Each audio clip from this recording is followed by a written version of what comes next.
Welcome to Left in the South podcast. As always, I'm your co-host David, and I'm with my good friend here, Caleb. How are you doing? Doing great, man. What's up? I don't know. I'm excited. Oh, as always, I get really excited when we start the podcast, dude. Hell honestly. yeah, bro. Welcome to the show, our week. Yeah, episode 11. We're hot don't know off the title of a yet. Fresh giveaway. Feeling lots of morale here in the studio. Yeah. Lime Spice, congratulations again. Yeah. That's crazy. Our first giveaway. I felt it went pretty good. I feel like, the guy got his thing literally that Sunday. Yeah, we got a quick turnaround here at Left in the South, unlike the podcast episodes. True. Which take anywhere between 1 and 5 days to come out. I mean, technically, we don't have a schedule, but, the last 3 episodes were all uploaded, 10 days away from each other, I believe. That's fine, bro. That's fine. That's, an episode every 10 days. Yeah, and schedule coming soon. Schedule, hopefully. Yes. Hopefully, we don't want to promise anything here. True. But anyway, enough housekeeping stuff. What the fuck is up, David? Just another beautiful week on this fucking earth, dude. Went to work, went to class, mostly chilling though. Hell yeah. I see that you are kind of envious of a child that is better at dancing than you. Yeah. Do you ever feel inadequate because you can't dance, David?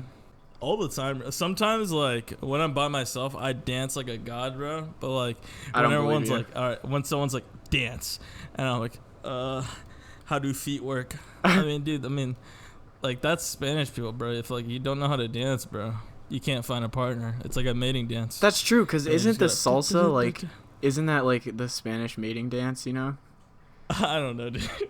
You don't know? I thought this was your culture, man. It's not my culture, but it's more like Ecuadorian.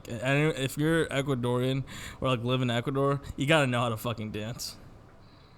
Because, they do, at least my family, they fucking do, a party every week, a little get-together where they drink alcohol and shit. And, they do that shit every week, and, you basically they're always playing music, so you gotta know how to fucking get jiggy with it. Dude, that's the ideal fucking life, man. Yeah, it's pretty cute. They, get together at, usually it's at my, we when I was a younger kid, I used to call him, Uncle, Karate, basically, in English. Karate? Under the karate, it was basically, Uncle fucking, Karate, basically, is what we called him. Sounds weird now saying it, but it's made more sense when I was younger. But, yeah, we'd usually, they host the party there, and, I always remember, whenever I hear, Ecuadorian music, just me as a child, in the other room, because, the adults are fucking drinking downstairs, trying to go to sleep. Dude, that was the worst. I hate when, every time, I used to visit my grandparents in Alabama, and they would always, send us to the room. The moment that marked, when you became a man is, when you were allowed to stay. When they didn't send you to the room. Yeah. Dude. Yeah. Is that just me, or? No, you're definitely correct, though. Yeah, 100%, man. Hell yeah. Yeah. What's on the agenda today? Just want to know, what's going down in the school for you? Any news stories, anything you want to talk about? No, man. School, right? Actually, yes, because, I'm taking this class called econometrics, okay? Basically, yeah. So first of all, like I've said on the show, economics is pretty much a bullshit major where they teach you, how to be a capitalist. A capitalist. Yeah, basically. Yeah. So, but anyway, this class econometrics, I've been really looking forward to it for basically ever since I was a freshman, because it's basically the one class that is extremely useful in real life society, because what it is basically you're learning how to use statistics and trends and stuff to predict the market. And obviously that's extremely important, because you can use that to try to predict what's going to happen and how to make money, how not to lose money, stuff like that. Yeah, exactly. Trading is econometrics. You have any stocks? Trading. I don't, because I'm a poor piece of shit and I have no money. I have some stocks in a Constant Rage company. Oh yeah. Constant Rage LLC. I think I own actually a majority shareholder. Oh, so. Is that true? I thought I was a 1/4 holder. Maybe, I don't know, but maybe. I know I'm a majority shareholder, and maybe sprinkle a little in what I want to do with a little intellectual property in there.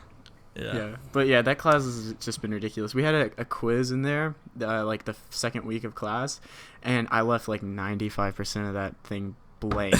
And I was like, I honestly have fuck. no idea what happened. Like, I don't know what's going on. I don't know how to even start this. Please meet with me during your Math. office hours. Because Dude, I had honestly, no idea what was going on. And the first thing she told us in the class was, we're actually not going to use that much math, because even though this is extremely reliant on math, most of the things you do, you use software. You don't really need to understand how it works. You just need to understand the concepts. And I was like, oh, that sounds great, because, you know, I'm not an idiot. I'm good at math. It's just, I don't enjoy it. Like, it's not amazing, because I have a hard time understanding like very deep math. I can understand general concepts, but like I get mixed up really easily. So I like to use software, and I understand how it works, but if I tried to do it on paper or something, I wouldn't be able to. And that's what I thought the class was going to be. And like she's been testing us on basically like calculus and like fucking, you know, 300 level statistics stuff that I've never even heard of before. I haven't had like a math class in probably over like 3 years. Yeah. So my math is probably pretty fucking bad right now. Yeah, definitely. Mine has always been subpar at best, but I don't know. I mean, I managed to get by. I'm gonna be fine, I guess, because I think after this I can part, fucking, I'll figure it out. You know, do math, easy math, you know, but like you fucking have, you know, when you add algebra in, bro, like, all right, I can't do this. Yeah. Anything beyond like adding and subtracting and multiplying, like even dividing is like a fucking that's a tall ask for me. Yeah. But yeah. Yeah. How about you, man? What's been going on? School's been good. Received a lot of packages this week actually. Spent around. Oh, that's true. You redecorated your place, didn't you? How did that go? Yeah, it went really fucking good. It came out pretty nice. Added some acoustic foam. Got a new chair, table. That's why you're sounding fresh as fuck, huh? Yeah. Mm-hmm. Hell yeah. This is what we really do for you, tell. Left in the South fans. I added some furniture. Yeah, dude. Spent a fucking lot of money trying to upgrade my shit, but other than that, you know, setting up the shit was pretty easy, actually. I was surprised of how easy it was to set up the chair and, like, the table. Pretty fucking easy. Wow. Other than that, I mean, in class, like, I had this one interesting story. So, I guess the guy who doesn't have an arm, I guess I'll say his name, Travis, right? His name is Travis.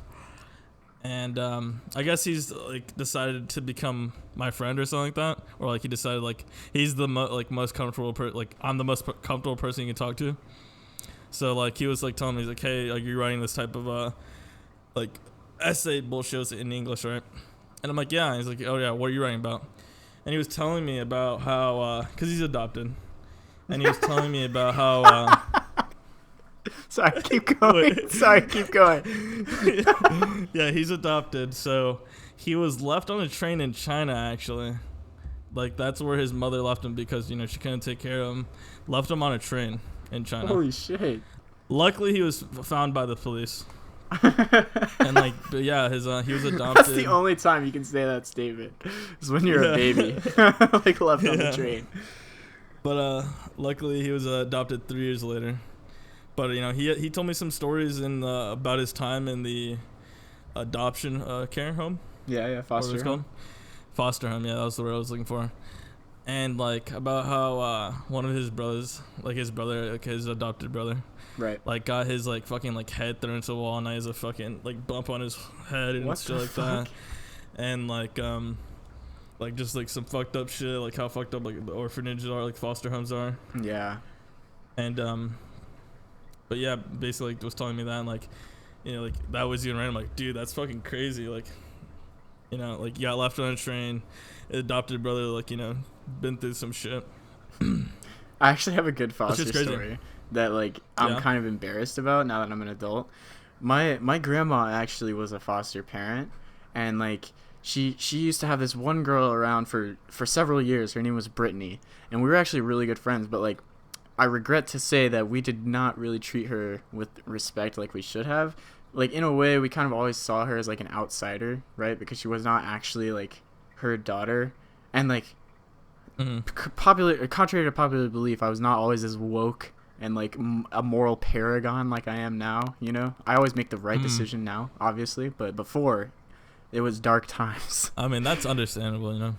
Yeah, but like basically, I remember this one specific time where we were playing, and just like we were sliding on the floor. Like she had hardwood floors in her like extra room in her house, and we would slide around on our socks and stuff. And one time, Brittany, she was like older than all of us by like 4 years or something, but she used to play with us because she was an amazing person and super nice, and she would play with us. And we were sliding, and one time she slid into the wall and like busted a hole in the drywall, and we all like.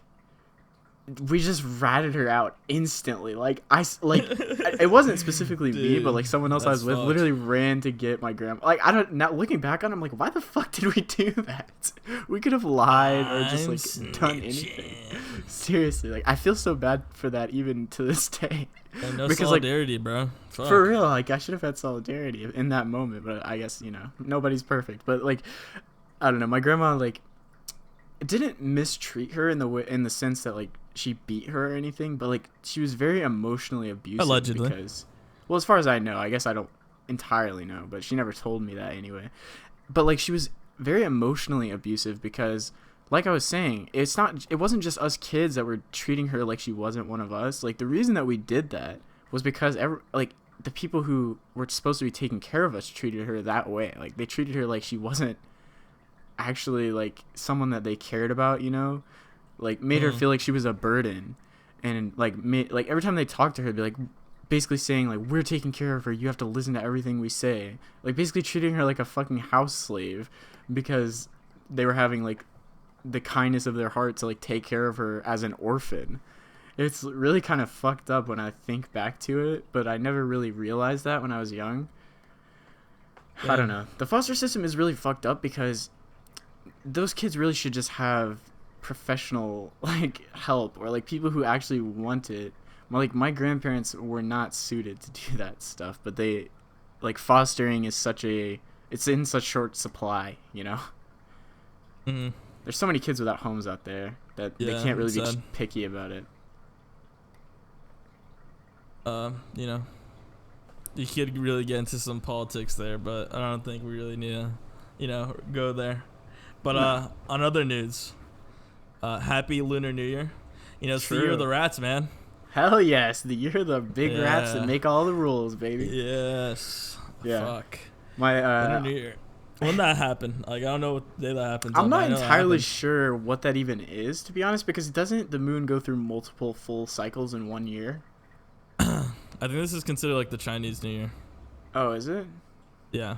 Okay. I'm not that familiar with it, so my Japanese teacher mentioned it in class the other day, though. So it's the year of the rat, which is in Japanese is Nezumi.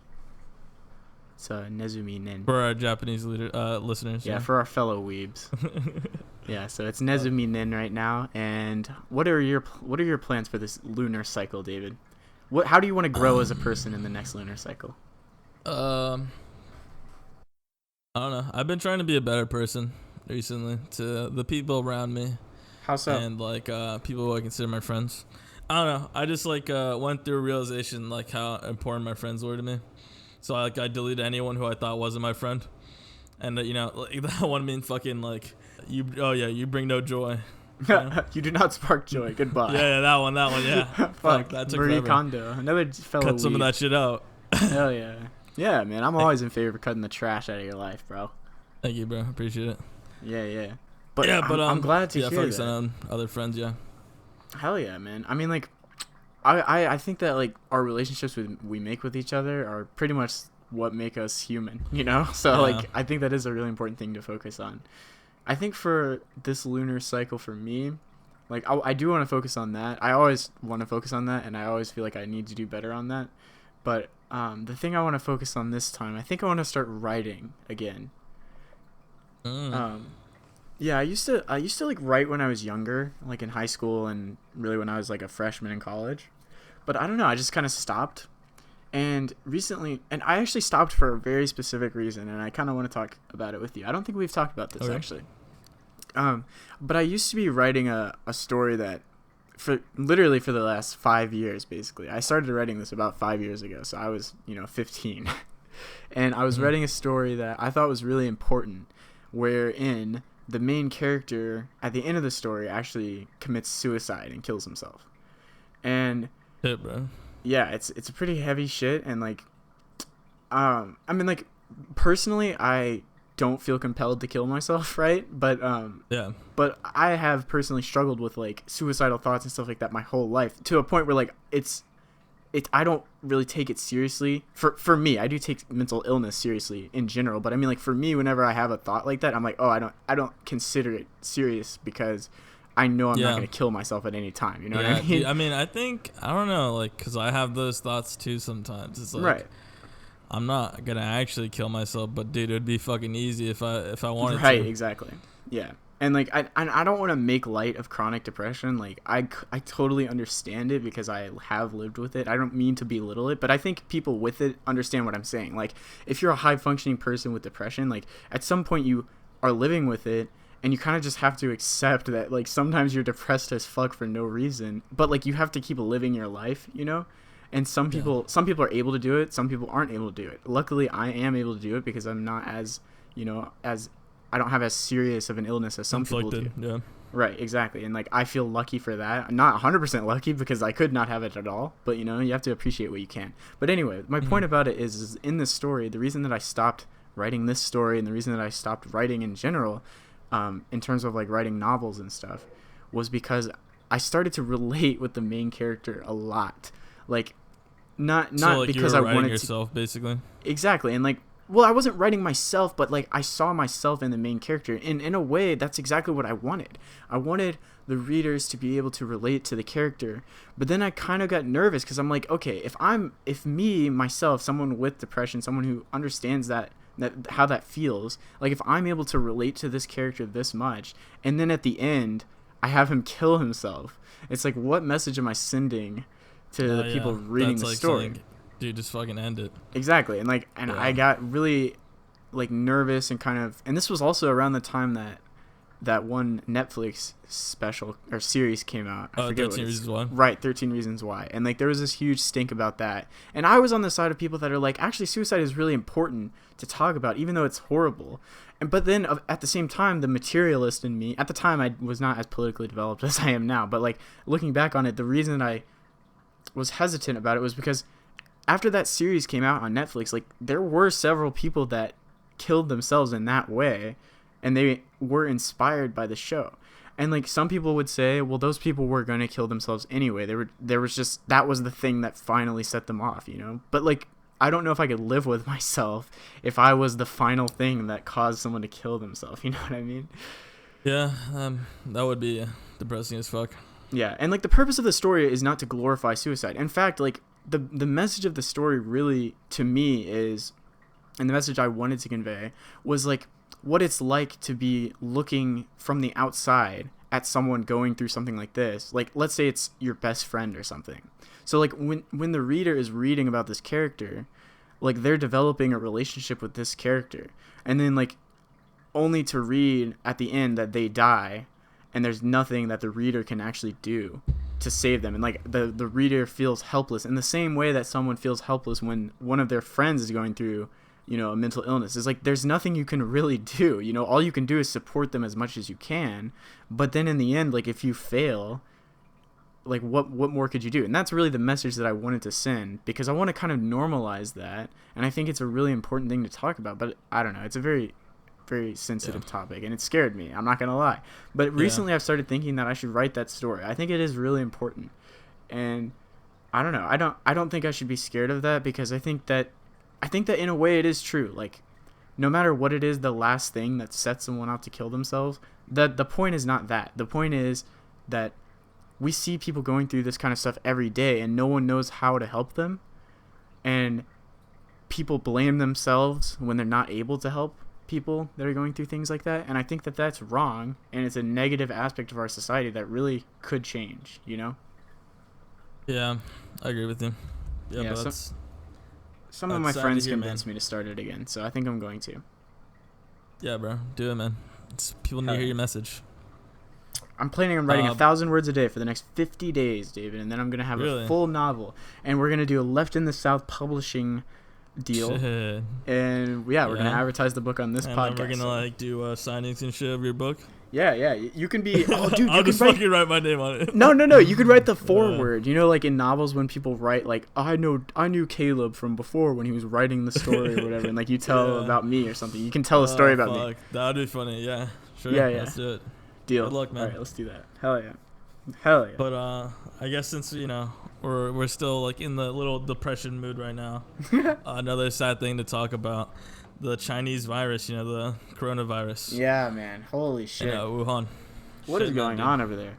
Like, I don't know, dude. I saw that video you posted in Discord, and it was like super sad, like super depressing, and like I agree with the message, like like people need to fucking know what's happening, and like I thought it was also like it was like when he like mentioned like the Chinese people, we're not dumb, we're not brainwashed, like we know that like China's bad, and I was like, whoa, that's crazy, like. That he would, say something like that. Like, he could literally get himself killed, like, saying something like that. Right. And, like, okay, here's the thing, though. Like, even though this is about a virus, I do kind of want to talk about politics a little bit in this case. Because, like, it is very hard for me as an American.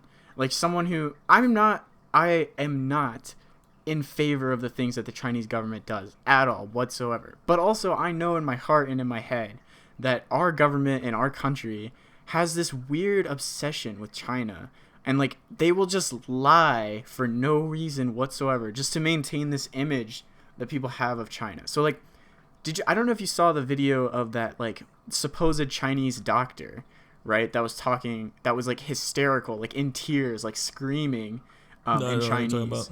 Well, it was a video very similar to the one that you're talking about that I posted in our Discord. Like that guy was very calm and he was talking about the situation. But there was another video that came out a couple days ago of a doctor basically saying all the same things, like saying how the hospitals were like absolutely packed and how like the government was lying about how many people were actually infected, and like actually the real number was thousands of people, and like how the government wasn't letting people leave and stuff like that. Like all these unconfirmed things that we've heard from several people. But the concern I do have about it is that like, how do I know exactly what's true? Because like the Chinese government is saying one thing and I know I can't trust them, and people are posting these hysterical videos and I know I can't necessarily trust that. So I don't know where to go to figure out what actually is going on. You gotta go there yourself, dude. Exactly, but like I'm not gonna fucking go there because if it's like as bad as people are saying, I don't want to get fucking infected. You're fucked. Yeah, but it's weird. Other news than that, though. Apparently, French authorities confirmed 3 cases inside the country, the first known in Europe. Yeah, and there was one in Seattle, actually, in America, too. That is crazy. Yeah, and like the thing about that is, dude. The very interesting thing is coronavirus actually isn't that... Like, it's a known virus. It's not like a new thing, It's not like the fucking bubonic plague or something where it just came out of nowhere and wiped out everyone. Like, we know what this is. And, like, we know how to treat the symptoms. So it makes me think that, like, the virus is not actually what's killing people. It's the lack of access to healthcare that's killing them. And, like, because, like, the guy in Seattle that got it, he's fine. Like, there's nothing wrong with him. Like, all the people in Europe that have gotten it are fine. And like there has been no deaths that I've heard of confirmed outside of China. So it makes me think that what's really happening is the healthcare system is just totally breaking down over there, and they don't have the resources to deal with the level of infection going on. It's fucking crazy. And also, if you think about that happening somewhere like Wuhan has 11 million people, David. And that city is totally quarantined. Like, no one allowed out or in. 11 million people. Yeah, that's a fucking lot of people. That's insane. And like, I don't know. Would you think that the Chinese government is letting their people die right now? Not on purpose, no. Like, see, that's the thing is like a lot of Americans, I've heard this, like, but what purpose would that serve, and what reason would the Chinese government have to do that? Like, let's just ask ourselves that. Like, why would they intentionally let thousands or millions even of people die, or what? Like, you're literally just creating like rebels and insurgents, like anti-China people within your own country. There's no purpose in doing that. But I do think that maybe they're not equipped to handle it, and they're trying to hide that fact. They don't want to make it be obvious, that they can't handle their own situations. Exactly. And like and it may even be that they can handle it, but like it requires a ton of logistics things, and they're trying to contain it because, like, I mean, as morbid as it sounds, like, let's say that you you had the opportunity to handle a situation like the one in Wuhan that's going on right now. But let's say that if it got significantly worse, then maybe you couldn't handle it. Like, you're faced with this really weird choice where you're like, okay, well, we could send in things and experts to go help them, but we don't know if that's even going to work. Or we could just quarantine them and just smother them and let them deal with this and see what happens, you know? Like, eventually either everyone with the disease is going to die or they're going to be fine, you know? And you never really know until it's over. Yeah, it's fucked up. So I don't know. I mean, there could be a number of things happening and it's really scary, but I think, like, as an American, you'll be fucking fine. Like, if you get sick, just go to the doctor and you'll be fine. I think in healthy adults, it has like a 3% fatality rate, which is even lower than the flu. So it's not actually that bad. Yeah, it is fucked up what's going on. True. Have you heard anything about the impeachment trials, David? A little bit, but I feel like you have something to say about them. I was just gonna talk about the most recent like video that came out about Donald Trump, like telling people to basically like assassinate someone. Really? Have you heard? Yeah. Like, what was okay, it? so Okay, let's hear it. this guy Les Parnas or whatever, like, basically has like the smoking gun on Trump, basically saying about like of a Ukrainian official, quote, like, take her out, end quote, or, you know, get rid of her, take her out. Yeah, like, and I don't know, like, the context of the conversation, like, it's not necessarily assassination, but like, who the fuck talks like that? This man, he's like a fucking mob boss, dude. Take her out. Exactly, like, he's sitting. No, I meant take her out to dinner. Take her out to dinner and convince her to go along with our plan. Unbelievable. Man. Yeah, her name was Ambassador Marie. Marie Yovanovitch. Okay. Ambassador Mary Yovanovitch. And yeah, I don't know. I mean, I don't know what to say. I mean, that it's very compelling evidence, though, and like, I'm interested to see, because the Republicans are not. So they funny. don't want they don't want witnesses at the trial, which is really strange, don't you think? Yeah, kind of weird, champ. Kind of fucking weird, champ. The Republicans are fighting so hard to keep the witnesses off the bench. Why would you do that unless you knew someone like Les Parnas obviously has the fucking smoking gun?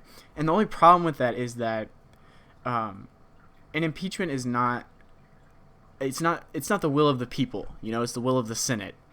And if the Senate cannot maintain a majority of people who want to remove him, then he's going to remain in office, just like we said before, you know, like we said before the House even voted on the impeachment. Like David said, like I said, it's not going to go anywhere in the Senate. There's no reason to get excited about it. And like, if a fucking miracle happens and for some reason, like, Doug Jones and fucking Romney and like a couple other Republicans decide to flip for some weird fucking reason, even then, let's say Trump gets removed from office, we're gonna have fucking President Mike Pence. So like, is it really gonna be better? There's no point in worrying your mind with this situation that's going on right now. Yeah, we are literally just waiting for them to just leave the office. Exactly. Whether by force or by fucking popular vote, eventually they have to leave. So, I mean, it is what it is. But it's kind of fucking crazy that like, the concern of a Trump 2020 is like a possibility. I think I said this on the last podcast, but I want to say it again. It's fucking terrifying. It's terrifying, but like I almost. It's terrifying, and I can't believe that it's possible. Yeah, I can't believe it's even possible for an impeached president to run again. Like, that is such a fucking oversight. Who wrote that shit in the Constitution? Yeah, that is absolutely fucked. Because, I don't know. I mean, like, it's obvious.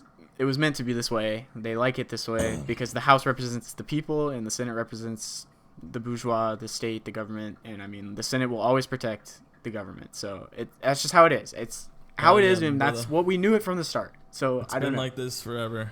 Exactly. But yeah, other news though, fresh hot news, straight up the fucking grill, dude. 5 hours ago, Des Moines registry endorses Elizabeth Warren. Really, I did not see Fresh, this. hot off the Fucking griddle, dude. Man, I don't think it's gonna matter though. Did you see the Iowa poll with Bernie? God, Bernie's he's fucking wiping up there. the fucking floor with these dude, snakes. He's doing so well, dude. He's doing so well. Warren single-handedly did the most for Bernie's campaign. I'm so scared, bro. There's so much on the line. The DNC is gonna fuck him, dude. They're gonna fuck him again, dude. I mean, okay, there's no super delegates though, so I mean that's 2016 can't happen again. So it all comes down to the fucking voters. Like, it all comes down to whether or not the Sanders campaign was able to generate enough buzz around him and his platform. And I think, and I want to say, knock on fucking wood, I think they've done it. I mean, everyone loves him. It's been insane. Everyone loves him. Everyone's fucking tweeting about him constantly, dude. Constantly. And I know Twitter is not real life. I know. I fucking know. But, like, he is energizing people that don't normally vote. And, like, that's why it's so hard to predict what's going to happen. And it seems like we're on a fucking knife's edge right now. We've talked to one of our friends about this. And I don't know if it's because me and Caleb are in, like, the Bernie Sanders bubble on, like, Twitter. And then, like, that's why we see that there's so much support for him. But, like, I don't know, dude. It seems like it's everywhere. It does. And, like, I don't buy that narrative that it's just on Twitter, because, like, these groups of people that don't normally vote, like, yeah, those are the people that populate Twitter, sure, but, like, you're not counting all of these people, these, like, just low-class Americans that are doing everyday jobs, that are just living their lives, not posting on the fucking Twitter or like hashtag. You don't have to, Bernie tweet, Bros. but like I'm pretty sure there's people who look at Twitter, like exactly, and, like they're getting all the eyes they can on Bernie Sanders, and I think that's the most important part. Right, and where are they getting their news from? They're getting it from CNN, they're getting it from MSNBC, and what do they see? They turn on their news and they see Bernie Sanders just waxing everybody in the polls. Yeah. How does that look for the average voter? It looks great. People love him. People love his platform. And, like, they also want those people to, like, the Joe Rogan thing. It's been pretty controversial. Have you heard anything about that? Let's talk about that. Yeah, let's talk about that. Yeah. What do you think about that endorsement? I'm glad that Joe Rogan endorsed Bernie Sanders, gets more people on the Bernie train. Right. Maybe he flips some of those, people who are like Joe Rogan, like fucking love him, like religiously. They're like, fucking I'm voting for Bernie Sanders, and my man is, Yeah, and I feel like most of the Rogan fans are probably Yang people. So, like, it's interesting to see that. And, like, I don't think I've talked about him on this podcast, but as far as Rogan, like, I'm not a huge fan of the guy. And, like, he's very much like a center-left libertarian. And, like, obviously I don't agree with libs. But the thing about it is he has a huge fucking platform. And, like, he is basically the epitome of the person that the average socialist like you and me should be trying to convert to voting for Bernie, because he's the kind of guy that is susceptible to our message, because he's not a fucking communist, he's not a socialist like some of us might be, but he does like legal weed, he does like universal healthcare, he does like especially legal weed, but the things that Bernie talks about he likes, and that's the point. Normal people like his platform regardless of what label you use to call it. If you want to call it socialism, if it makes you happy to call it that, it can. But average people don't give a fuck about the political theory behind it. They just want to be able to go to the fucking doctor every once in a while, Yeah. So I thought the endorsement was really good. And to all the leftists online that are saying like, oh, he should reject the endorsement, just go fuck yourself, dude. Yeah, no, he has a such huge a bad platform. Move, dude. Exactly. Why would he shut it? Sanders went on so Rogan's show like a year ago. Like, why would he ever didn't like say no to this endorsement? It's absurd. Yeah. And like, yeah, maybe one day when we commit an armed insurrection against the U.S. government and turn it into the socialist utopia we all yearn for someday, yeah, we can put Rogan on the fucking wall. But until then, we need people like him. Then, fuck yes. We need. I love you, Joe. Yeah. Huge fan. Yeah. Like, he'll listen to the podcast. I hope. Maybe someday. He's a busy man. Maybe one day he'll be on our show. Yeah. Dude, that would be great. I'd love to go on Rogan. I mean, like, okay, I just want to be clear about Rogan. Like, the thing I don't like about it is not actually him. It's not him. I like him as a person. Dude, he's covering up. Okay? But the thing I don't like about the Joe Rogan experience is, like, a lot of times he'll have right-wing people on, and he won't challenge their views. That's what I don't like about him. It's the same thing I don't like. It's one of the things I do like about people like Destiny, because people will come on Destiny show. Exactly. He's more of an interviewer, but I don't think that that's appropriate because his platform is so big and he has so many young fans that when he gets someone like Richard Spencer on and he's literally just talking about being like a Nazi in 2020 and like all these, or whatever year he had him on, and like these young people are watching it and like hearing Richard Spencer looking nice and talking to Joe Rogan and being cool and smoking weed or whatever, that's just not. I don't think that's responsible platforming. That's all. That's the only thing I don't like about him. Understandable. Let's get back on topic. Elizabeth Warren, she got endorsed by Des Moines Registry. Oh, right. Yeah, we were talking about that. Like I said, though, I don't think it's going to matter. Bernie just has such a large lead against her in Iowa. Right now, it's really just between him and Biden. And, like, I honestly, it's just crazy to me, like, that they would endorse someone who's running third in the polls, like... I mean, New York Times endorsed... Elizabeth Warren and Amy Klobuchar because they couldn't fucking choose between them, so they did a dual woman power ticket. It's the lib news is fucking worthless, David. It's just so fucking insane. It is insane, man. Got Amy, bro.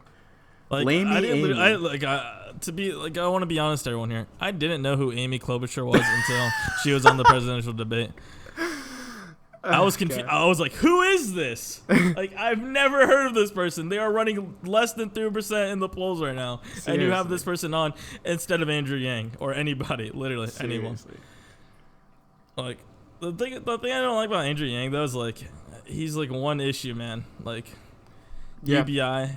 And, like, that's the only thing. Like, what else can you say, Yang, other than UBI, please? Yeah. I'd love to know. I don't know. Like, okay. We talked about this issue a little bit last podcast, remember, with Steyer, because I was like, I don't necessarily mind it when people come on with a single issue because it forces the debates to include issues like that. Like, for example, in the past, people with gun control, like, there would be people who literally run presidential presidential campaigns just to get on the debate stage and talk about gun control. Like, Yang is pretty much doing the same thing for UBI, and Steyer is doing the same thing for climate change. I don't necessarily disagree with that tactic, but like Yang is actually running for president, like unironically running for president. Yeah. He thinks he can win, and like it's funny because it's a fucking joke. It's so sad. Yeah. I don't know. I talk about Andrew Yang. I feel like way too much. Yeah, like not on the pod though. We don't talk about it much on the pod. But yeah, we talk about it. Every time I bring him up though, I'm like, oh fuck, dude, why? You're making me he's so cringy, man. Yeah. God, did you see that video of him like squirting fucking whipped cream on people's face? Dude, I love that. I love that fucking meme, dude. So fucking. It's one of my favorite memes. Yeah, it's so funny. I actually have a really good I have a really good landlord story. How about? You ready to talk about this? Yeah. Some recent news with you. Fuck. Yeah, it's more depressing news, really. Well, actually, it has a happy ending, so I'm happy to... let's talk about it. I haven't gotten to tell you this because I just found out today. So basically, like... So my girlfriend and I live together in a small apartment in, like, a Section 8 housing in this, like, kind of bad area of town. Quote-unquote bad. The poor area. The part that they want us to think is bad. But anyway, politics aside. The black area. Exactly. The politics aside, the hip hop style neighborhood that I live in, my landlord literally came to my door, and like my girlfriend didn't know who she was, so she opened the door, and the person said, "Oh, you have such a cute dog," and they took a picture of our dog.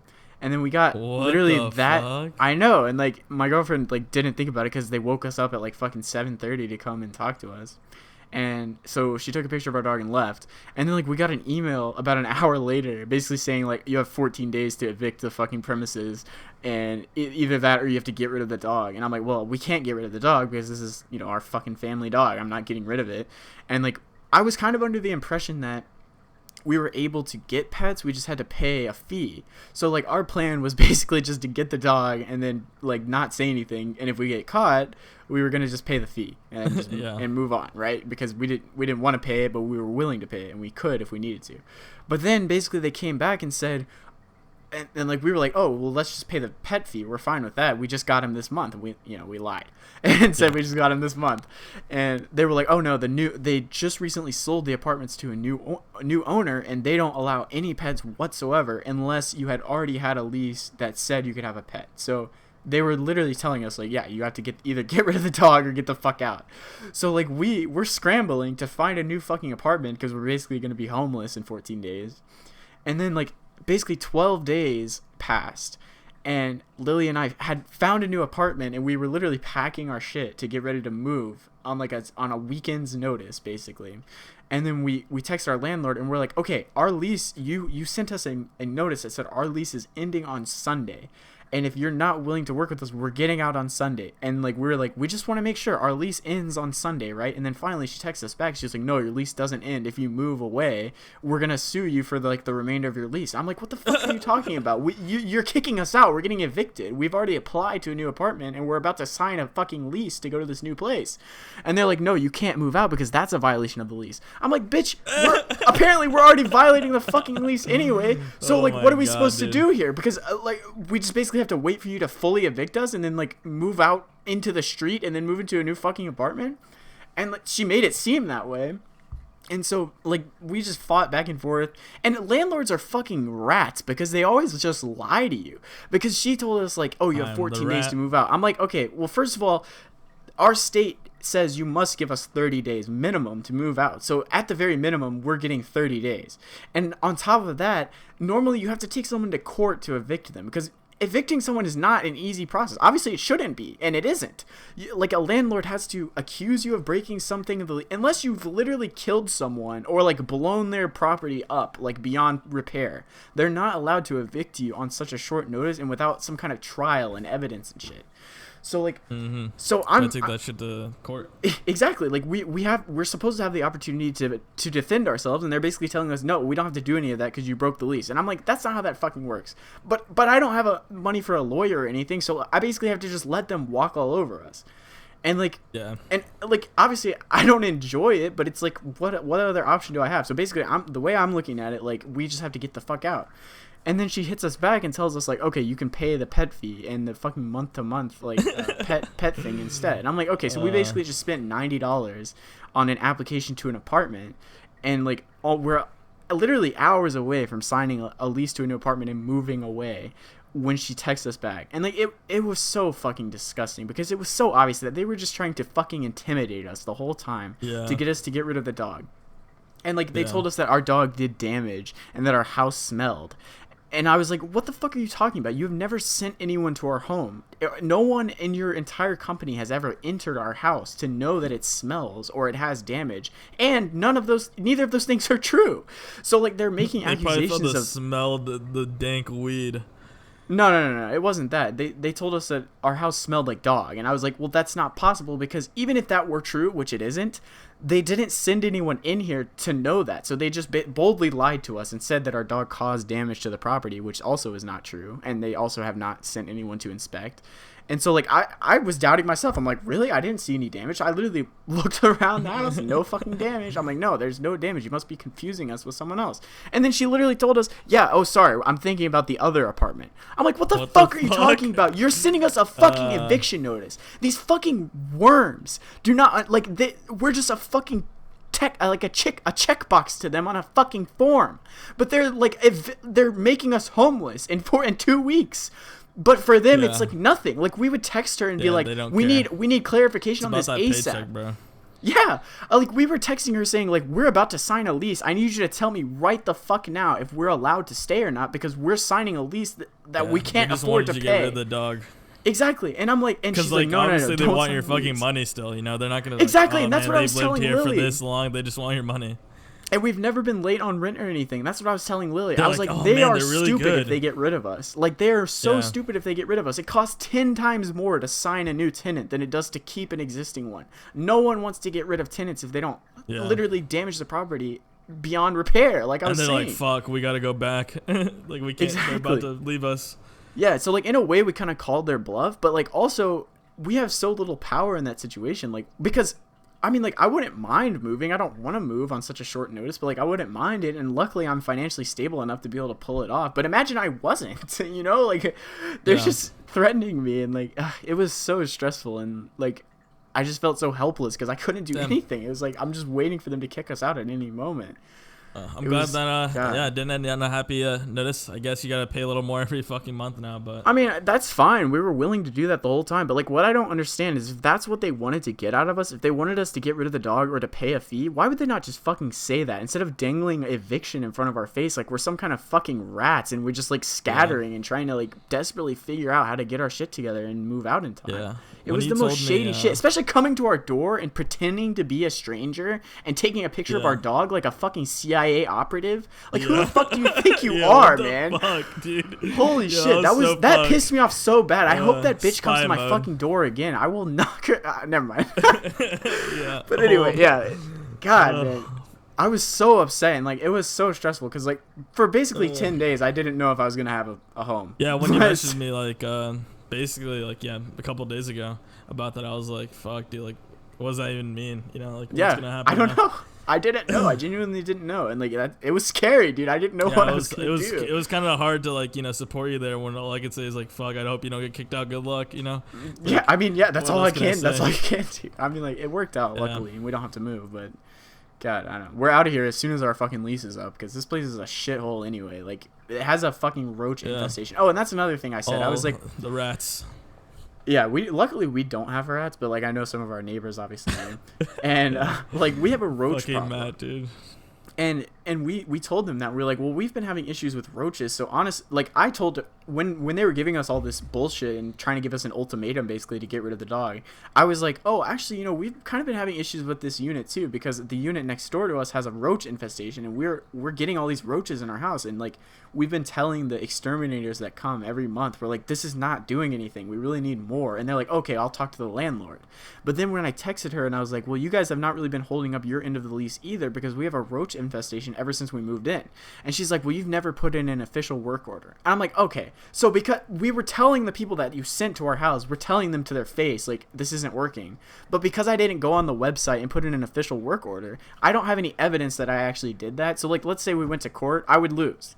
Even though I was telling them, and, like, obviously they knew about it, obviously, but there's no official fucking work order. So I screwed myself a little bit on that because I never thought it was going to be important. But then it ended up being important. I'm kicking myself about that, but, it is what it is, I guess. It's a mistake I won't make again. God, I don't know. But luckily, you came on the fucking other side. Left in the South will continue in my current apartment until at least I was June. like, dude, left in the South is gonna have a fucking hiatus. Break hiatus. I was gonna have to pull out my fucking laptop and record some episodes in my car on the McDonald's Wi-Fi. Yeah. But luckily, it didn't come to that. That would be horrible. But yeah, that's all I have, man. You want to move on to the philosophy question? You got a hot one in the pipe for me? Possibly. I don't know how fast you'd answer this or how long this discussion will last, really. But the question for you: do ghosts and spirits of our deceased loved ones exist, or are they only mental projections? And that is the question of the week. Okay. I mean, what do you think about that? No, what do you even think? Exist. They don't exist. They don't exist. So, like, but what does that mean, though? I think it's an interesting question because have you ever seen the movie Inception? Yes. Good movie. Okay, so that movie really makes me think about the differences between the way that you view people and the way that they really are, right? Because in the movie, this is a spoiler for Inception. If you haven't seen that decade-old movie, maybe turn off the podcast. But anyway, stop now. Skip the main character finds out that the main character's wife dies, right? But she continues to live on in his dreams as a projection of her. And like the issue with it is that like he was never able to fully construct like a perfect replica of his wife. So like it's basically like it's all the small things that make someone that that differentiate us between each other. The small things that you pick up about someone in their life, like when you live with them and when you know them really well. Like he wasn't able to copy those things. And so basically the wife in his dream is not like his real wife because his real wife is such a nuanced person. Yeah. And I kind of see ghosts like that as well. Like you never people are just projecting their image of whoever it was and they're seeing them the way that they saw them. But like it's that's not how they truly were. Yeah. And like everyone you speak to, the only memories you have of people are just the way that you witnessed it. It's never like the way that they witnessed it. Yeah. So there's always some subjective nature to it, and that's how I know. That's one of the many ways I know that ghosts are not real. But what do you think, man? Like, do you think there's any ghosts? Real. I don't think it's asking if ghosts are real, but asking if like, does that person still exist now? You know, they're in the earth. They're in the dirt. They no longer are walking, right, on this plane of reality, right? Like, right. Do they still exist? Yeah, I would say yes. I think that we live on through our labor, through the things that we do, and the effects that we have on people. Yeah, obviously they don't exist, but like in your mind, I guess they're still there. Like, so thank God I haven't had any like close family members die, right? Yeah. But like the closest family member that I've like been with, my grandfather's father died. Your great grandpa. A while ago. Yeah, my great grandpa, and then my grandfather died. But yeah, he like apparently I was like with him as a kid a lot, and like I kind of remember that a little bit, just a little bit though. And like I didn't, it didn't really affect me when he died because I didn't really know him, and like I just knew him. He was my great grandfather. Right. But I didn't really know who he was. Like, does he exist still? Even though I didn't really know who he was to me. Yeah. I just know his name, his face. Yeah. You don't know like what he was like. Yeah. Like what he was like in person. Like he had to be taken care of. Like he wasn't really living. Like people had to feed him. People had to like change him and shit. He was really old. Let's say if you were to dream about him, what would you dream? I don't like nothing, dude. Maybe nothing? Him just sitting down in like a wooden chair, rocking back and forth. But like, so that's your projection. Remember what his voice or anything like that. Yeah. I don't know. I mean, I think that like, yeah, ghosts exist in that way. Like, they exist in the sense that like, whenever someone dies, your image of them never really goes away, but it kind of gets like less sharp, if that makes sense. Yeah. So you lose certain aspects of someone in your memory that you would still get if they were alive.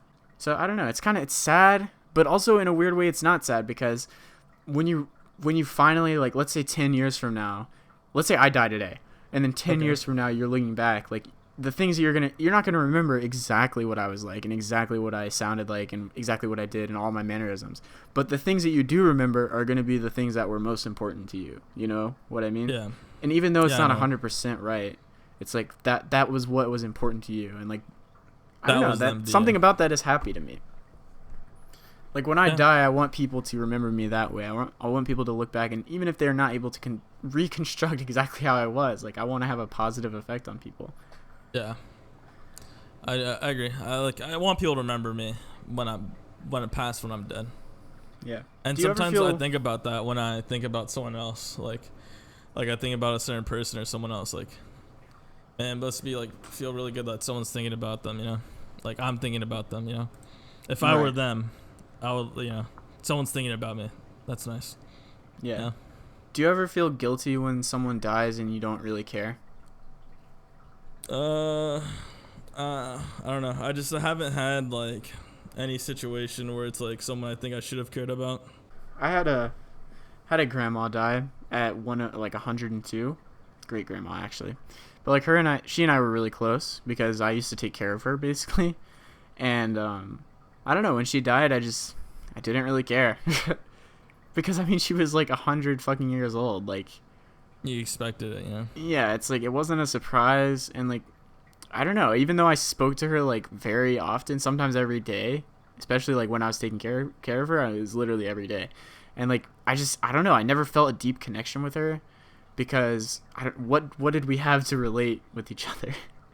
And so like when she died, I was just kind of like, oh, that sucks. And the thing that actually upset me was how upset that I knew other people that were closer with her were gonna feel. Like that was the thing that really made me upset, was knowing that like, okay, now my grandpa has to grieve because his mom died. That was so the thing that really upset me. That like you never felt bad because like, man, I should have like felt worse, or like I should have felt something. Yeah, like I felt like I started feeling guilty because I was like, man, shouldn't I be more upset about this? Because, you know, someone's dead. Like, this is a human life, like, gone forever. And all, like, anything that I may have wanted to ask her or about her life, or like any stories that I wanted to know, like, I'll never have the opportunity to speak to her again, and to, like, know her unique experiences. And, like, even after considering all of that, I was just like, you know, I don't know. I just didn't really care. And, like, I started to wonder maybe, like, something was wrong with me, you know? Like, am I, like, a heartless bastard? I actually have a similar story. So this is about when my grandfather died. And I remember, I don't know why, but I remember this. My mom telling me that he died. Me, my brother, and my sister were on the stairs, and my mom was crying. And she was saying that, you know, Papa Lloyd, that's what his name was. You know, Papa Lloyd died. And, like, my, like, brother and sister started crying, but I didn't start crying, so I don't know. I'm like, it wasn't sad. I don't know. I didn't know him. But, like, later, I was really young. I was, like, 11 or something like that. And I, like, thought that. I'm like, I didn't cry. I wasn't crying. I thought it was weird that my brother and sister were crying. Like, we didn't really know him that well. Right. And I was thinking later, like, after that, I'm like, should I have cried? Should I have felt bad? Like, I don't know, why my brother's crying, you know? My brother and sister crying. We didn't know him that well. Like, we just knew him as, like, you know, children. I don't know. Even then, I feel like I didn't know him that well.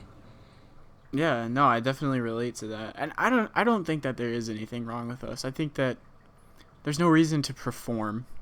Like, if you really didn't have a connection with them, like, it's not like it's your fault. It's not like it's anybody's fault. Because I remember, like, my brother asking, like, aren't you sad? Like, aren't you sad that he died?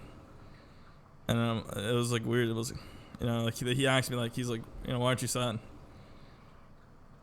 I don't know. I guess I didn't know him. Yeah, I don't know. Why am I not sad right now? There's hundreds of people dying right now everywhere. And, like, you know, hundreds of people die every day. And I don't weep for those people, so... Sometimes I think I was a fucking woke ass kid, dude. you were so philosophically developed. Yeah. You're like, I need not weep for those who are lost, for they live on within us as memories, as shades of their former selves. Basically, dude. Jeez. Yeah. Fuck. I don't know. But like I said, though, I think that is actually a happy thing. Like, even though you're gone and, like, it's sad, and, like, obviously none of us want to be dead because being alive is pretty okay. Like, I don't know. It's just the idea that I'll live on in someone's head as, like, a happy memory. That's really what I just want to strive for. Like, it's not like a narcissism thing. I don't want everyone to love me, but it's like the people that I'm close to, I just want them to remember me in a fond way when I'm gone. So then I will live on as a ghost. Yeah. So to reiterate the question, if anyone forgot what the question was, it's do you, ghosts and spirits of our deceased loved ones exist, or are they only mental projections? Yeah, so break down our final answer. What's your final answer, David? Honestly, I'm still pretty fucking torn, really.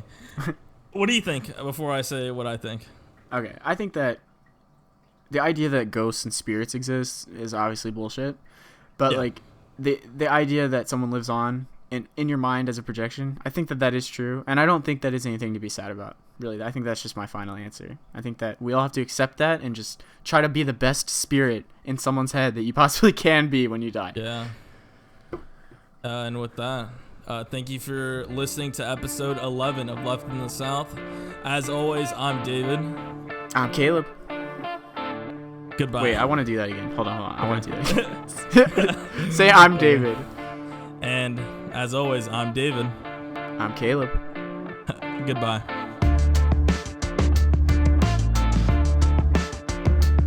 Dude, I liked it in the last episode. I don't know if we did it. I don't know if we said goodbye at the same time or you did it like that. Yeah, we did. We did. That was sick. I didn't even have to edit it. That was actually so